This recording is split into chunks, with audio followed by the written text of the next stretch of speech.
வாங்க.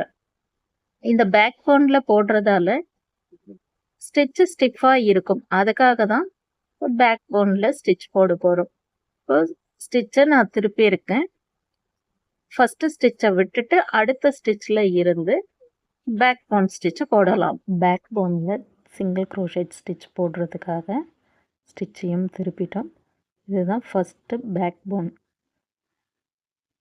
முதல்ல நம்ம செயின் ஸ்டிச் போடும்பொழுது கொஞ்சம் லூஸாக போட்டோம்னா அப்போ இந்த ஹூக்கு வந்து இந்த பேக் போனில் விடுறதுக்கு ஈஸியாக இருக்கும். இந்த பேக் போனில் விடுறது மட்டும்தான், மீதி எல்லாமே நம்ம எப்போவுமே போடுற சிங்கிள் க்ரோஷெட் மாதிரியே தான் இந்த சிங்கிள் க்ரோஷேவும் போடணும். இப்போ முதல் பேக் போன் ஸ்டிச்சில் சிங்கிள் க்ரோஷே போட்டு முடிச்சிட்டேன். இப்போ இந்த ஸ்டிச்சு போடுறதுக்கு கொஞ்சம் ஹூக்கு உள்ளே போக மாட்டேங்குது. காரணம் நான் செயின் ஸ்டிச் வந்து ரொம்ப டைட்டாக போட்டுட்டேன். அதுதான்.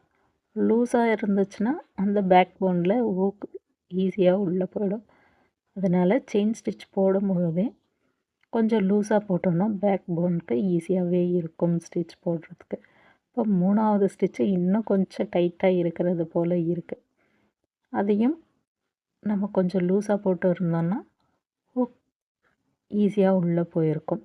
இப்போ சிங்கிள் க்ரோஷே மட்டும் இல்லை, எல்லா ஸ்டிச்சையுமே single crochet, half double crochet, double crochet, triple crochet எல்லாமே பேக் போன் ஸ்டிச்சில் ஒரே டைம் மட்டும்தான், ஃபஸ்ட் ரோ மட்டும்தான் போட முடியும்.